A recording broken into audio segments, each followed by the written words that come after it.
Hi, this is Terry Arnold. I'm especially honored to have with me today John Schulenberg. And John and I met, unfortunately, because of his daughter and her situation with inflammatory breast cancer. But I tell you what, he has taken her story to new heights. It's going to really matter in her memory to save others. So, John, let's get started. You've got a lot to talk about. Thanks, Terry. Thank you. I feel honored to be here. We're going to talk a little bit about my daughter, Marnie, who was and still is my best friend. I lost her to inflammatory breast cancer in May of 2022. Her story about inflammatory breast cancer is not atypical. In March of 2020, 3 months after she gave birth, she had a breast infection that was diagnosed as mastitis. Over time, she received 3 regimens of antibiotics without any resolution. And sometime after the third treatment, it was suggested she undergo a skin punch biopsy to rule out inflammatory breast cancer. The results came back as stage 4 metastatic inflammatory breast cancer. During the time Marnie was being treated for mastitis, she was seen by or received consultations from her PCI, primary care internist, 2 nurses, a perinatal nurse and a lactation nurse, 2 different PAs, physician's assistants, a breast specialist. None of them were aware of inflammatory breast cancer. I'm going to stop you right there for half a second so you can catch Sure. your breath. Okay. Now, I know you've got this memorized. That's what, 10 people who saw her that nobody knew? When you're looking at how she was seen by what, like 10, 12 people, and no one had Yes. ever heard of inflammatory, right? No. Right. And unfortunately, like you said, this isn't uncommon. She was misdiagnosed for mastitis. Months went by, so chances are she was probably even stage 4 at the beginning, but there maybe even a possibility she could have been stage 3, which is something I know is very important to you for what you're trying to do next. But the reason I want to Yeah. bring this up is she was actively seeking a diagnosis and was being not evaluated as good as she could have been due to the lack of knowledge of the medical expertise. Correct. Yes. And so uh, what has happened is, as you know, Terry, this happens far too often. It And does. I did some deep diving. I've been following when Marnie was first diagnosed. She reached out to the IBC Network Foundation and received as much hope as she had ever gotten from you and from the IBC Moms Facebook page that you put together, and it really helped her a lot. And she and I fought this battle together. Just quickly, we were best friends. She trusted me, and we loved each other unconditionally. A very rare father-daughter relationship. But as she and we worked together, I had access to all her medical charts, her medical records. I was her go-to guy. And I started to learn more about the IBC Network Foundation and the amazing work that you do. And you really helped Marnie tremendously. During the course of this, after Marnie died, we had a bunch of events, marches, and we're doing some other stuff, fundraisers. We were able to raise some money that her fund gave to the IBC Network Foundation and to Dana-Farber Cancer Center. But as I learned more about the IBC Network Foundation, I realized that how wonderful you guys are in education and support of diagnosed patients and supporting research. But, and that's a big but, and it's nothing to you because you know how much I love you. But frequently I saw the gatherings were preaching to the choir, which is people who have already been diagnosed, people who are already a member of that horrible family. Uh, and I realized that there was a whole population out there that could really make a difference, and that is the frontline nurses. And as I've Absolutely. done more research into this, I realize what a huge gap there is in education. So I've gone forward and wrote a bill, guest wrote a bill called Marnie's Law that I was able to get sponsorship for in the legislature in Massachusetts. It's now before the 194th Congress. I have sponsors from both houses, which is unusual, and both political parties because it is apolitical. And basically, the law states that inflammatory breast cancer shall become a part of the educational component for all undergraduate nursing programs in the Commonwealth of Massachusetts. This is a perfect place to stop you to talk more about because I don't want to get too far ahead because obviously we went past your daughter's story kind of quickly. But I know it's been a big catalyst to what you're doing right now. And I met your daughter when she did find out, finally, after those several months of what was wrong with her. And she and I bonded over the fact that we both had a similar misdiagnosis. I was 49 years old and I had just had a baby, but I too was told that I had a mastitis infection. I thought that doesn't make sense. If you have mastitis, your labs would be abnormal. You would have a full body temperature. We both had the same thing going on, just the red breast, the red hot swollen breast, and we talked about that quite a lot. And she rallied a lot of people. She used her platform as a rather well-known actress to educate. It was very important to her that people be educated. And I see where that apple didn't fall far from the tree with you, how Mhm. important it is to you. Because, like I said, we can talk to the women, and we do talk to them a lot and try to guide them and their families through the proper care. Because just like these guys didn't know what she had, the other hand of it is they don't know what to do when they're treating them. There was a study that just came out. I know you're submitting that as part of your testimony. Is it came out in February? I think Audrey House is the lead author on it out of New York, and she surveyed not quite 7,000 women that were known to have IBC. They were labeled IBC, stage 3 IBC. And out of these 7,000 women, only 25% of them were getting appropriate care. Now, I know that's shocking, but that is the reality. And by the way, if anybody says insurance or this had nothing to do with insurance, nothing to do with access to care. These were women that were in care at known places that were not receiving the appropriate treatment. So we've got a lot to do. So when you first reached out to me and said, I'm going for this law, I was like, wow, because first of all, people don't know that inflammatory breast cancer is not taught in nursing school, medical school. It's not presented normally from the main stage of medical conferences. And so when we tell people try to get to an expert, they get their pennies a little bit in the knot, shall I say, because they're like, well, I don't want to have to travel and do.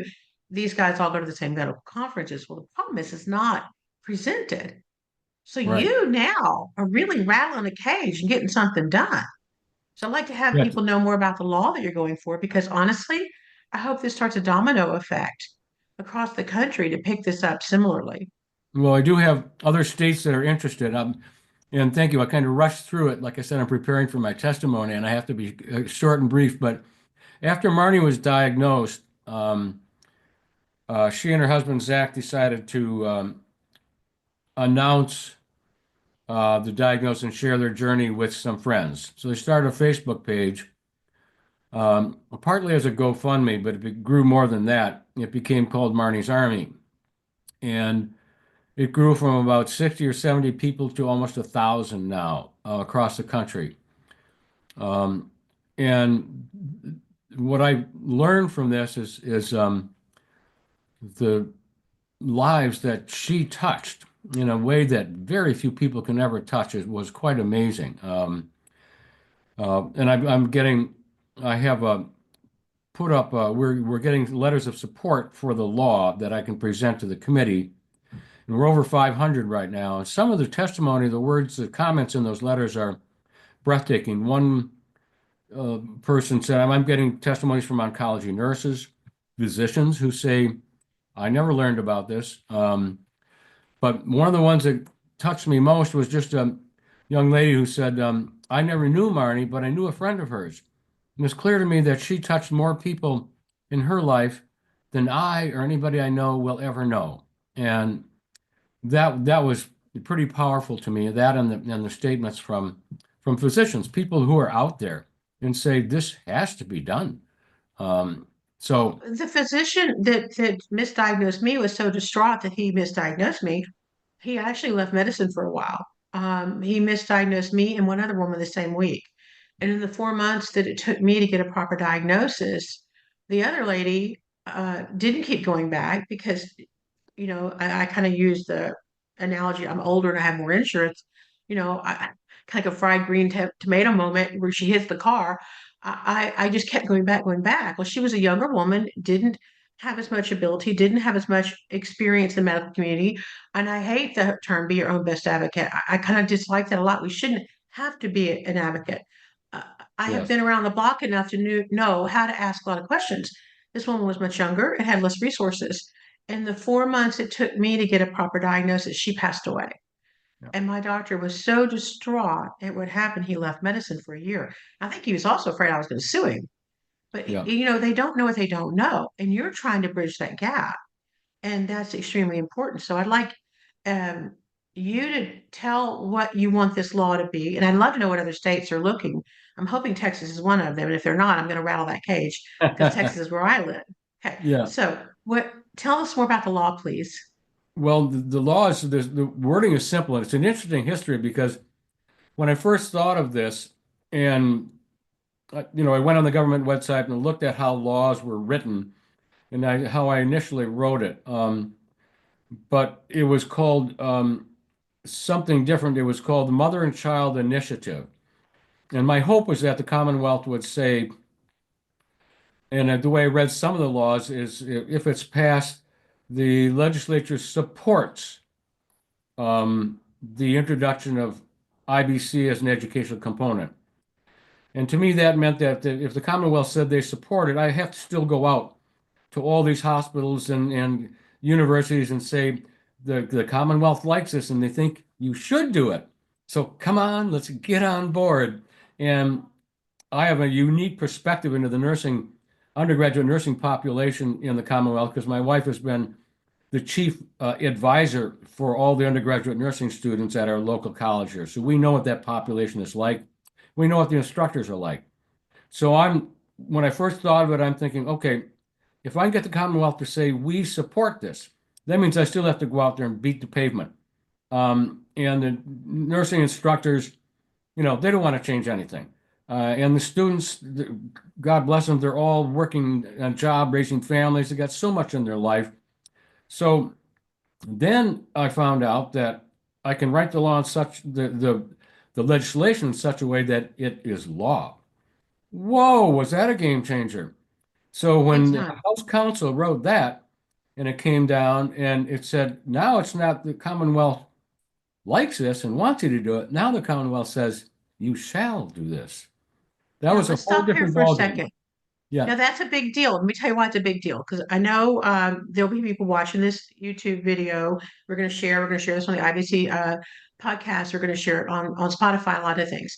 Inflammatory breast cancer has been around since the 1800s, and it was referred to, as fatal, virulent, all these bad things. And along the way, I said this in the testimony that I submitted. I hope that you can share it with the Commonwealth, where it picked up another label, and it was orphaned.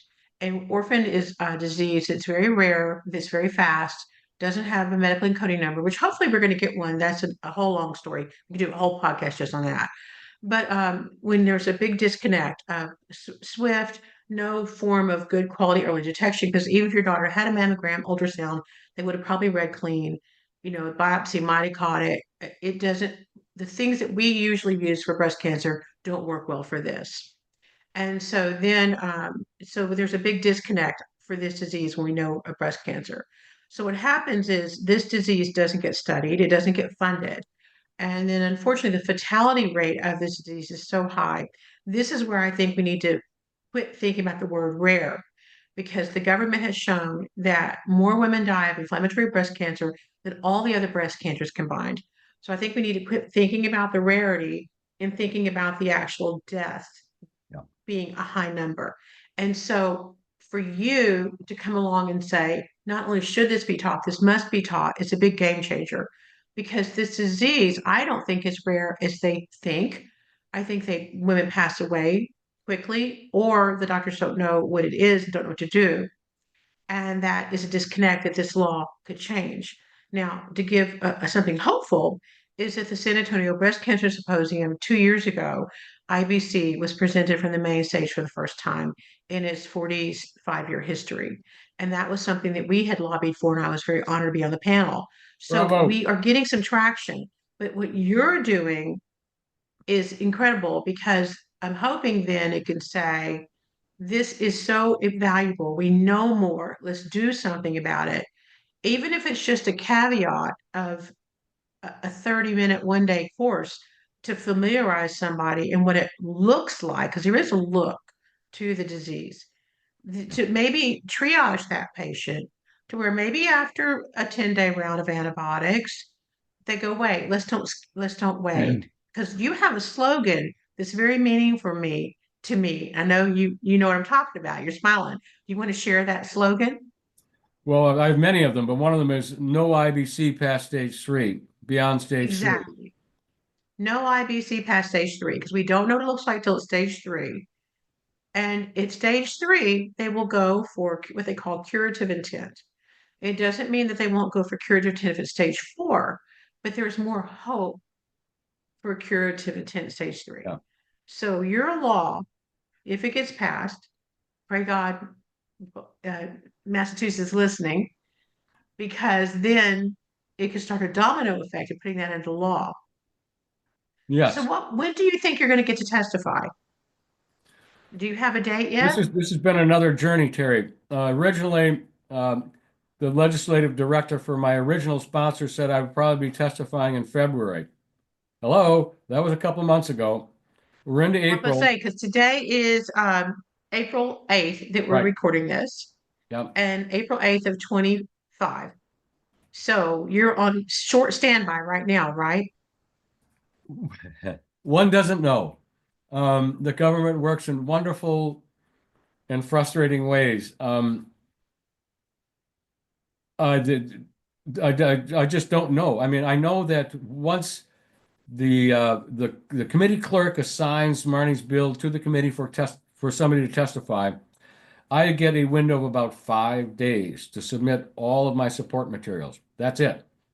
And they don't say, "Oh, we're looking at maybe 2 weeks from now." You just don't know. Yeah. You've got to be ready. And so, I've done some of this myself too, and I know yeah, it's a hurry up to wait, and then you're in this queue, and then all of a sudden it's like, hey, tomorrow, can you come tomorrow? And you're like, you yeah. know, Well, it's pretty close to that. But there are some things I can do. I'm a devious little guy when it comes to battling this horrible cancer. And there's some things I can do to, I think, improve my odds and get to know a few people a little better. But I want to go back to one thing you mentioned about rare cancer. Um, I know nowhere near as much as you do, but sometimes look at IBC as not a rare cancer, but more of a misdiagnosed and underreported cancer. And I think, that's the way I like to refer to it, because rare gives people a sense of uh, security that it won't happen to them. right, And they think, why should I care about this? This won't happen to me. I've known so many women, I was told, you couldn't possibly have this as rare. Well, I did, yeah, and the yeah, thing is, I don't like to use the word rare. I tend to say underreported myself. yeah. And there's a case to be made for support for research on that very basis, I think, at some point, if more information can be forthcoming to show that this isn't that rare. And we need to know more about it because the more we learn about IBC, the more we're going to learn about a whole lot of other cancers.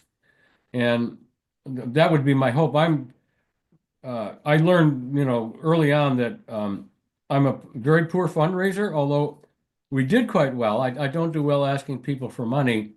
And we're going to continue. We've got a big event very quickly coming up, we hope next year, where Planet Fitness will be partnering with Planet Fitness for Marnie, what we call Marnie's March. And in the month of May, which is her birth month, people will be getting on their treadmills all over the place to raise money for the Marnie's Army Fund, which will then go to research. We'll And talk about that, and we will definitely share it with IBC Network to help generate. yeah, I'm always happy to share information about similar efforts. But I want to say one thing though. You talk about the rareness. This is a rabbit hole you and I could go down forever because first of all, we don't know where IBC starts. We know it lands in the breast at stage three, but we don't know what stage one and two looks like. We don't even know if it starts in the breast. It could even start someplace else. There's much we don't know. And but also too, when you say about research, what we found at the IBC network is IBC and triple negative things are stage three and stage four, because I feel like if we can learn how to stop a fast acting cancer in late stage, that information has got to somehow translate well over into something to stop things earlier. And to me, I'm all for people wanting to study prevention and all that, but what do you do about the lady who has cancer? This is a young woman who has cancer, who is desperately wanting to live and raise her daughter. And I think we need to remember that late stage funding is very important. Yeah. And we can save someone's life by putting some time and attention and effort into that. So I love your slogan about no IBC after stage three. And one day, hopefully, we'll know what it looks like earlier. But until we have the research, Yeah. and just to give people a caveat, did you know that inflammatory breast cancer has received less than 150 grants in the last 25 years? Wow. That's There, shocking. And that compares to 33,000 grants for generic breast cancer. there are two quick things I'm going to mention. One is um, the actuarial part of it. If I, I'm a musician, but there's that part of my brain that has numbers. That's an Huh? actuarial part of it. And I found in my research, um, the best I could do is that the cost of treating somebody at stage three, because I had my daughter's medical bills. The cost of keeping her alive for 2 years was around $2 million. Those were billed costs by her healthcare providers. The cost of maintaining somebody at stage three is around $186,000. Those are the best figures I could find. That's a difference of almost $2 million per patient. So when I make my case to the Joint Committee, I'm segueing here, which is a musical term. I'm segueing into part of, I've been watching other committees work, and I'm going to read this. This is what I'm going to say to the committee. Um, a strong case for Marnie's Law was recently made by expert testimony given at the March 13 hearing before the Joint Committee on Healthcare Financing. The subject was the rising costs of healthcare in the Commonwealth, and one of the areas of concern was cancer treatment / chemotherapy in the HOPD environment. That's a hospital outpatient department environment. The passage and implementation of Marnie's Law will help to reduce these costs by millions. So It will. that's how I get their attention, because a lot of them, they're just thinking numbers. What's it going to cost the Commonwealth? And of course, Marnie's Army is going to pay for any cost of implementation. But and then I have a dream. Like I'm not Martin Luther King, but the dream is that somewhere along the research line, it will be discovered that IBC is what is a genesis cancer, and that it starts, and yes, it can manifest in the breast, but it also can start the growth of cancer that becomes diagnosed as something other than IBC. And all of a sudden, we're looking at what we call IBC as the genesis for a whole lot of cancers. And if somewhere some great researcher can make that case to NIH, now we're talking about some serious uh, funding for research, and that's a pipe dream. But I have that dream. A lot of my dreams, and I tell you what, a lot of them have come true. When and so hang in there. The reason I'm saying this is when I first met Dr. Carlos Ortega, I got lost in a hallway at the San Antonio Breast Cancer Symposium about 12 years ago. And I was completely overwhelmed. I'm this only person there that is not a doctor or something important, and I'm there as an advocate. I'm by myself, and I'm completely overwhelmed. And I get lost in this maze of place. And he found me in a hallway, and he goes, "You're not supposed to be down this hallway." And I go, "Yeah, I know, but I don't know how to get out of here. It's so big." And he started walking with me and helping me, and I had no idea I was talking to one of the three founders of this conference. And so I'm babbling on about IBC, and I'm really rattled. And he's like, and he was so kind. And he goes, "Can I talk to you later?" And I said, "Yeah." And he gave me his name and number. And I had no idea who he was. Turns out, this is who he is. And he said, I tell you what, if you can get three IBC experts to be willing to do a presentation, because it's going to be hard to get three, I'll let you have some time on what they call the soft opening on a Tuesday afternoon, because the conference opens on Wednesday morning. I got three who said they would do it. He couldn't believe it. And then he thought they maybe have 500 people in that room. There were 2,000 people in that room. He couldn't believe it. And he goes, okay, until the science changed, I can't give any more space. But the traction kept growing. And then 2 years ago, they had it presented on the main stage with IBC experts. And I got to be on that panel. And it was there because something called People's Choice. And what happened was the doctors get to vote on what they want to learn about. And we have been pushing and all that. So between all these combinations of all these people pushing and working together, it happened in a big way. And there was easily, 3,000 people in that room out of 8,000 who usually attend that conference. That's a very good turnout. So the interest is there. And so these pipe dreams are mattering. The traction is there. And we need to keep at it. And so what you're doing is going to matter. And I wish we could have had a happy ending for your daughter, but Yes. I think it's just so wonderful and selfless of you to put yourself out there, because I know it rips your heart open every time you think about it, but it's going to rip your heart open every day anyway. Yep. So at least you're using that to make a difference. It's going to save somebody. Well, we had like I said, Marnie and I were the most amazing father-daughter relationship I've ever known or seen. But at one point during our journey, she qualified for a trial at MSK, and we had a long back and forth about whether or not she should do the trial because she had to stop chemotherapy to do the trial. And she ended up doing the trial. It didn't work. It gave her IBC a chance to really gather some momentum. But she said to me a couple of times when we were talking about this, is I know this is going to be successful, Daddy, but if it's not, I want what they learn from me to make a difference for other people. And that's pretty much the basis for Marnie's Law and all the work I'm doing on it. This is a career that I never wanted, but I'm going to fulfill her wish, and we're going to get this law passed here and across the country. Thanks for showing interest, Pardon if you me? don't mind saying. You said there's some Um, other states. Pennsylvania, Wisconsin, Ohio, and Tennessee right now.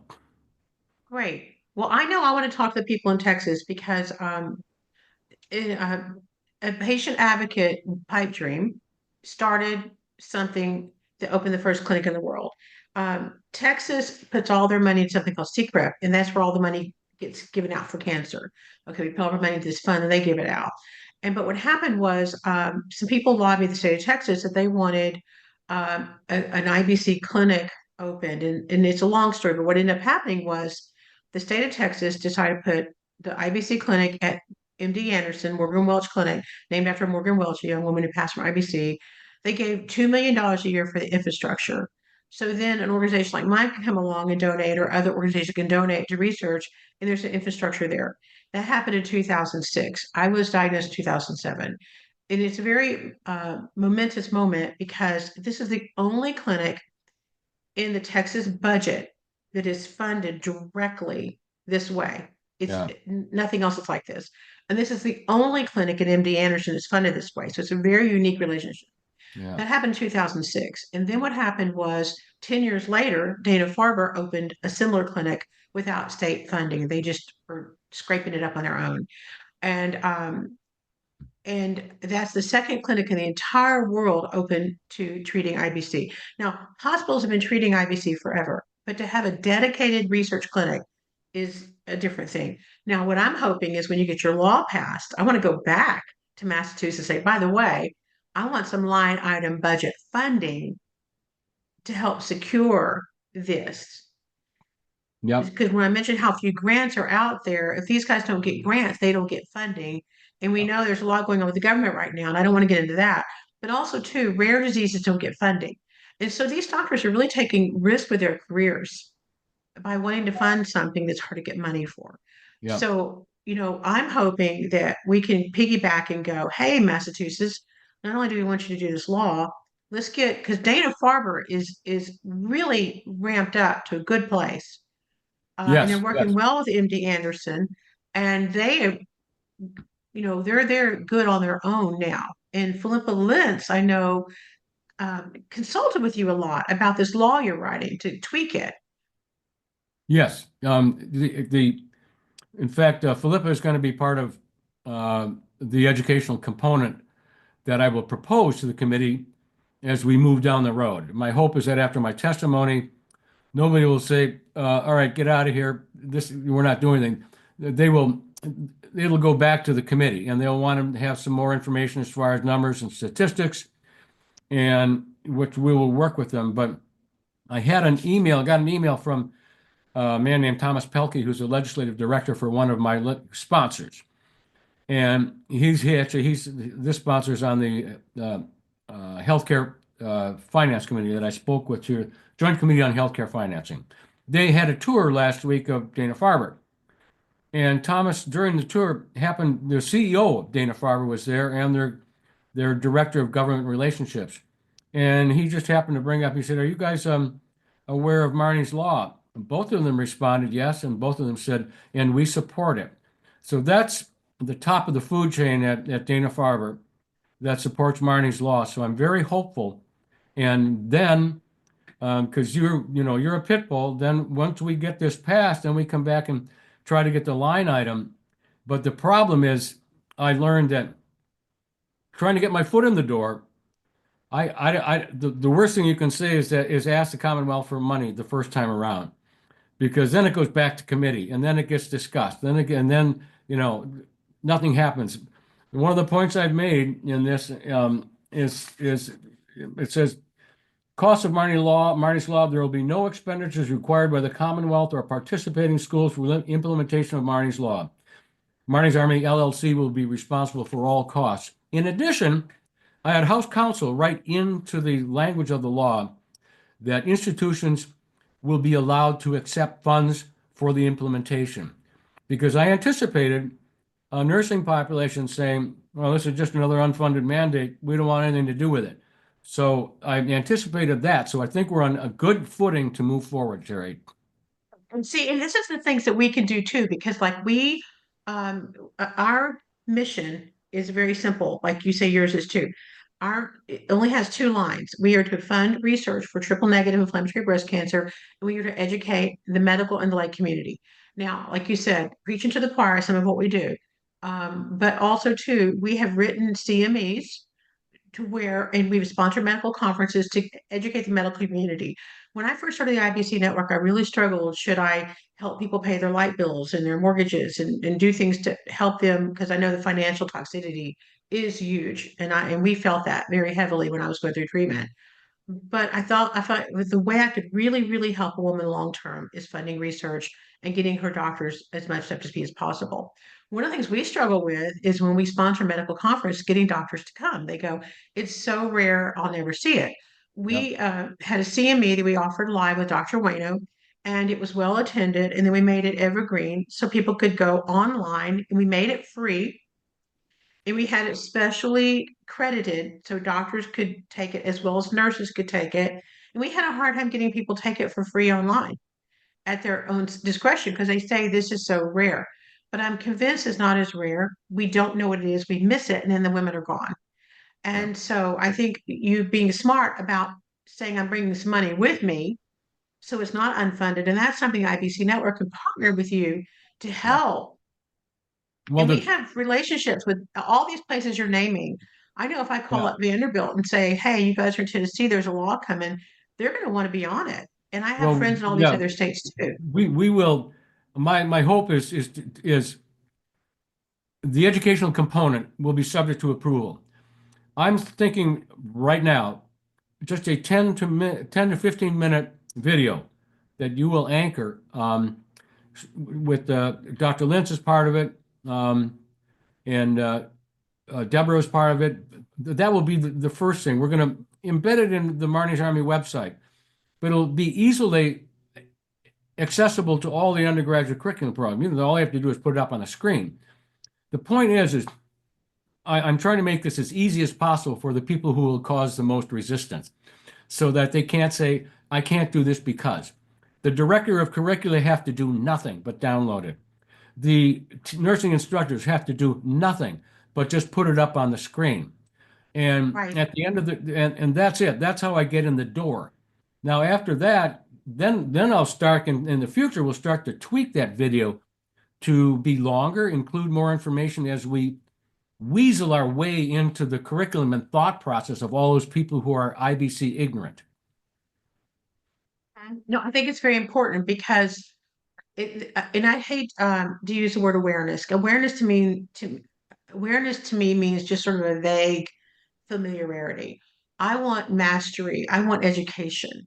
So if you can put something out there that says this is some education to give you a starting point Yep. to at least broach a more reasonable conversation. And hopefully people won't have it. And I hate to say this, but breasts are weird. They do weird things. That we gain weight, we lose weight, they change. They have a mind of their own, I feel like in some ways. But also too, we have somehow made the subject about our breasts funny. I know my doctor made fun of me when I went in saying there's something wrong. And one doctor told me they were aging differently.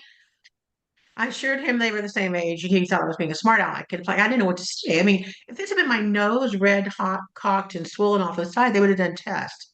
But there was something about it being my breast. And with your daughter, she was blown off because she just had a baby. Well, cancer doesn't care if you just had a baby. Cancer does what it wants to do. And these poor young women who are blown off, they've just had a baby, or maybe they're still pregnant, is something that keeps me awake at night. And we've got to quit acting like cancer only happens at certain ages, certain ways, certain times, because it's not true. No, that's right. And those are the people that most risk. And so you're doing something very powerful. Now, I know you've got a piece of paper you want to hold up. Oh yeah. Now, for the people that are listening on Spotify, we're going to have all kinds of information where you can find John, but you type in Marmie's Army or you look it up on Right. the IBC network, you're going to find, we're going to cross link and share everything we can. I'll hold up your Yes. piece of paper for those of you that are watching on YouTube. Can you read that? And this says it's marmiesarmy.org, and you can click on support Marmie's Law. It's Marnie, is how you spell her name. But like I said, you can find all this and then you can write a letter of support because even though maybe when you see this, the time has passed for him to testify, but these letters can then go into other states Yes, and it can there's matter. that, and I'm they come in right away, the letters when people fill out that form because it's on the website, and the committee will accept supporting testimony up to 7 days after I testify. So we have time to get a lot more letters out there, you know, to come in, and it can only help. But also we can also collect those letters. Like if you go to Tennessee, go to Wisconsin, go to these other states you're talking about, we can say, hey, we want to see this in our community too. Because what we're asking for, think about it, all we're asking for is a 30-minute window of conversation that could save someone's life. That's what we're asking for. All I, you know, to make it as easy as possible, I might bump that up with your suggestion to a 30-minute video. But we're talking to an undergraduate nursing population, a 2-year program. As I said, they probably have jobs, they're raising families. Just the anatomy and physiology requirements are overwhelming. So I want to get my foot in the door and just get them thinking about that, if nothing else, and we'll do more, that unresolved case of mastitis. Let's start with that. And then next year, let's make a longer one. And the beauty of this is that it's separate. It's not going to be in their textbook. It's not going to be in all the papers they get. It's going to be a separate video. And all it has to happen is at some point during a 2-year undergraduate program, they spend 15 to 30 minutes learning how to save lives and millions of dollars in healthcare costs. And that's worth it. You know, I think of the slogan that Dr. Bueno says. He was the head of the clinic at MD Anderson. He's now in Hawaii at the head of the breast center there. And he has a slogan. He always says, think IBC. He said, rule it out. but think Yeah. IBC, and we don't think about it. We are kind of lockstep on mastitis or whatever, but just to have it in the back of your mind, this could be something else. Now, I would love to be help you in any way we can. Really can't encourage people enough to help. I knew your daughter. She contacted me when she was diagnosed. I spent quite a bit of time with her. And it's so weird. The world can be so small. I have a daughter named Natalie who you've met who lives in New York. And she called me one day and she goes, Mom, my good friend Liz, her good friend has IBC. And Liz drove your daughter to all her chemos. And I thought, this world is so small. Now, I know I'm in a world where I meet women with IBC. But it affirms though my feeling that this is not as rare as we think. Because my daughter is good friends with Liz, who is your daughter's good friend, who went to every single chemo with her. You cannot convince me that this is rare. Yeah. Yeah. Me You either. can't.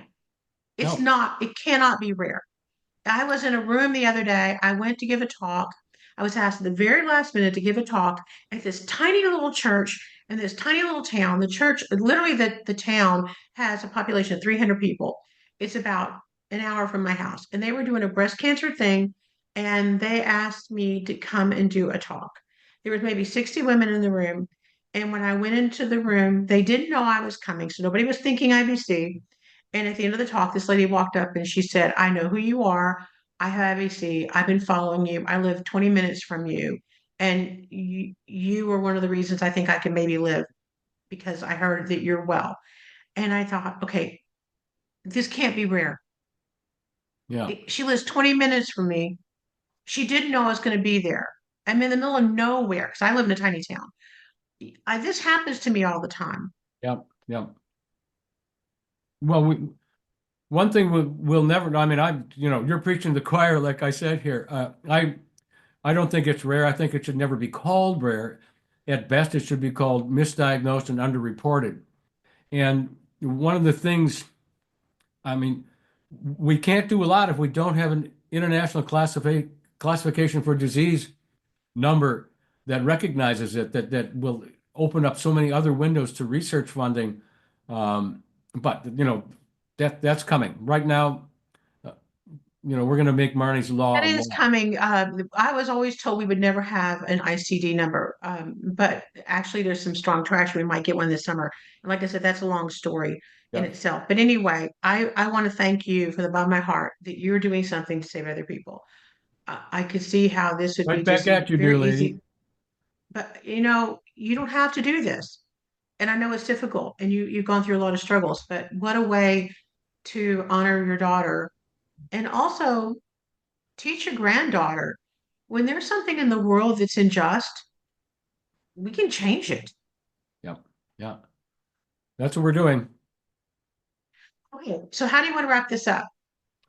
Just by thanking you for everything you've done, and for being in my corner and all the support, and thanking my daughter Marnie for being the person she was to inspire something like this in her life. Yeah, will keep my promise to her wish to have what they learned from her to make a difference and save other lives.